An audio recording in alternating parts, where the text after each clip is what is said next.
Hello everyone, I'm Dr. Mohol, Banker Intervention Radiologist from Bankers Vascular Hospital, and today we are going to discuss one important treatment for the frozen shoulder. Frozen shoulder is very common, particularly in diabetic patient and a thyroid patient. ये जो 40 years के बाद के जो कई सारे age group में ये फ्रोजन शोल्डर देखने को मिलता है। और फ्रोजन शोल्डर में देर आर 3 स्टेजेस के सबसे पहले painful restriction of the movement होता है, उसके बाद सिर्फ पेन कम हो जाता है but restriction of movement continuation रहता है, एंड थर्ड फेज जो होता है उसको थ्रोइंग फेज, रिकवरिंग फेज कहते हैं, जिसमें ये धीरे धीरे मूवमेंट रीगेन होती है। कई बार ये फ्रोजन शोल्डर कई सालों तक चलता है। मैंने पेशेंट्स को देखा है, कई सारे पेशेंट्स 5 6 साल 9 साल तक ये फ्रोजन शोल्डर से परेशान होकर वो अपनी लाइफ गुजारते हैं। तो फ्रोजन शोल्डर की एक्चुअली ट्रीटमेंट क्या है? फ्रोजन शोल्डर की ideal treatment is a physiotherapy. अगर फिजियोथेरेपी अगर नहीं काम कर रही है, वर्क नहीं कर रही है, then what's the best option? So don't go for surgery.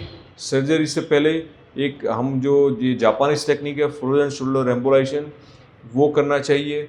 उसमें हम क्या करते हैं, एंजियोग्राफी करके ये जो शोल्डर की कैप्सूल पे जो स्वेलिंग आई हुई है इन्फ्लेमेशन की वजह से, उसको हम स्पेशल एक एम्बोलाइजिंग पार्टिकल इंजेक्ट करके वो स्वेलिंग को रिड्यूस करते हैं। और वो स्वेलिंग जैसे रिड्यूस होती है उसके साथ में वो फिर से वो शोल्डर की मूवमेंट रीगेन होना शुरू हो जाता है, क्योंकि शोल्डर की जो थिकन कैप्सूल है वही शोल्डर जॉइंट की मूवमेंट को रिस्ट्रिक्ट करता है।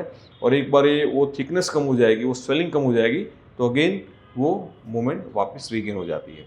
इसमें कोई भी सर्जरी नहीं है, कोई भी कट नहीं है, सिर्फ एंजियोग्राफी जैसे हार्ट की करते हैं वैसे ही ये शोल्डर जॉइंट की एंजियोग्राफी करके पूरा प्लानिंग करते हैं।